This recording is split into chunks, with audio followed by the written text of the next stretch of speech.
But if you're constantly focusing on what's missing, then how can you ever sustain happiness?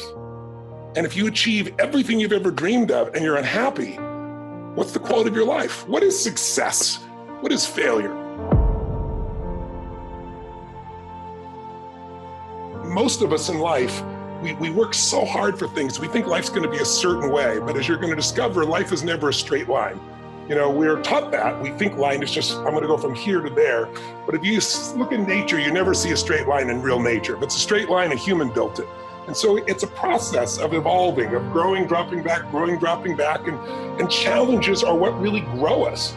You know, your life is a great story. You know, every person's life is a story. And the question is, some people's story is a warning, some people's story is an example. Right now, you're an example that's growing and expanding, and you have a chance to have this be the most incredible life. But it won't be a life without challenge. And the challenges we're facing right now give you an opportunity to grow like for very few generations. You know, I'm sure you've heard of the Great Generation, the World War II generation. If you watch a great movie, if you read a great book, you know, the size and the power of the hero, how much you become as a hero is defined by how tough an obstacle you face, how difficult is the villain, the opponent. And so sometimes when I've been through the toughest times of my life, one of the questions I've had to ask myself or note to myself is, I finally have a really worthy opponent. This is scaring the hell out of me, or this is challenging me, or this is making me crazy. But I also know in my gut and in my soul that if I can push through, it's just like you've done in these years. You've pushed through tough times, I'm sure, many of them. But as you push through those, you become more. And as you become more, something magical happens. You don't just grow, you expand in your spirit and your soul and your capacity and your skill. And all of a sudden, fear becomes less and less a part of you. Look, you know, I grew up in a very tough environment. We had no money for food. I can remember Thanksgiving when literally, you know, my dad came home and just said, we have no money, we have no food, I don't know what we're gonna do. And we would have survived because we always found a way to survive, but we weren't gonna have a great meal. And there was a knock at the door. And this critical moment in my life, I was 11 years old at the time. And I opened the door and there's my mom and dad, by the way, saying things, yelling at each other, things that, you know, once you say them, you can never take them back. And it was a bad moment. And I opened the door and there's this tall man standing there with grocery bags in each hand. And right at his feet, he had a pot he'd sat down with an uncooked turkey. And he said, is your father here? And I said, just one moment. And I ran to get my dad. I said, there's somebody at the door for you. And he goes, who is it? I said, I don't know. He goes, well, ask him. I said, he needs to talk to you. And I just wanted to see my dad's face when he saw that we're gonna have food and this great meal. And my dad went over and opened the door and saw this man with the food and didn't let the man say a word. He said, we don't accept charity. And he went to slam the door in the man's face. And the man just happened to have his foot there. So it bounced off his foot and the door stayed open. And my dad got even more upset. And the man said, sir, he said, I'm just the delivery guy. He said, somebody knows you're having a tough time. Everybody has tough times. And he wants you to have a beautiful Thanksgiving. I'm just delivering it. My father said, we don't accept charity. He started to push the door again. And this time the man's shoulder was there, so it bounced off his shoulder too. And then I made eye contact with this man. He saw me behind my father on the side. I'll never forget the moment. And he looked at my father and he said, sir, he goes, I'm not trying to be harsh, but don't let your ego get in the way of your family being taken care of. I thought my father was gonna punch him in the face. There was this frozen moment where my dad was so angry and he just took the groceries, slammed the door and walked away. I tell you the story because I couldn't understand how my father could be so angry when someone was trying to help us.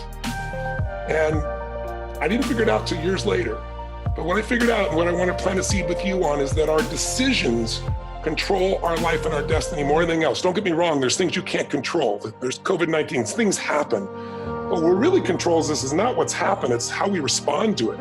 It's what we focus on, it's the meaning we give it, what we do. And I began to realize every moment of our life, we make 3 decisions.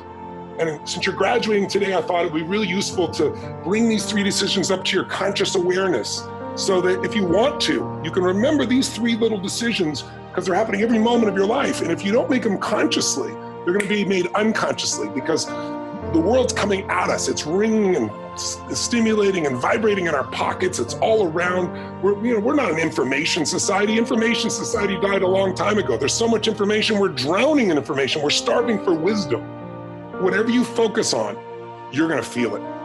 Whether it's true or not doesn't matter, you're gonna feel it. Have you ever had thought somebody came to you and said, a friend of yours, they did something behind your back, and you went, no, that's not true. And then two of them said, yeah, they're trying to do, and you got hurt. Like, how can my friend do this? And then maybe got angry. And maybe you confronted them and then found like an idiot because you found out they never did what these other people said and you felt like a dummy. Or do you ever worry about something so much what's gonna happen and got your guts wrenched out inside of you, and anxiety or frustration or fear or whatever, and then it never happened? We have the ability to create life on our terms. I always tell people, you're not the manager of your life experiences, you're the creator of your life. Your creator's giving you the ability to make decisions. But the most important one, start one, is what are you gonna focus on? Because focus equals feeling. You focus on something, you're gonna feel it, it's gonna feel real to you, even though it may not be real in reality. Achievers tend to focus on what's missing more than what they have. Now, part of the strategy of that is to motivate ourselves to keep going forward. But at this stage of your life, if you're an achiever, you always will be. You don't have to worry about that. But if you're constantly focusing on what's missing, then how can you ever sustain happiness? And if you achieve everything you've ever dreamed of and you're unhappy, what's the quality of your life? What is success?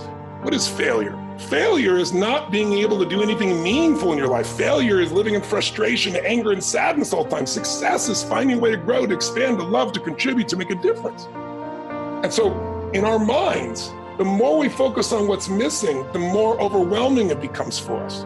And my gosh, right now it'd be so easy to focus on what's missing. I can't get together with my friends at the same level, can't even touch some people, there's all these things we could focus on what's missing. Or we can focus on what we have. What we have is each other. What we have is a big chance to be healthy and strong. What we have is a way to change our world. What we have is our creativity and our answers. We have anything we want to make happen. And you're at a stage of life where you get to write the story of your life, and you're going to make tons of mistakes. And if you focus on the mistakes, you'll feel overwhelmed. You'll see what you missed. But if you learn from them all, you'll see every experience of your life has gifts for you.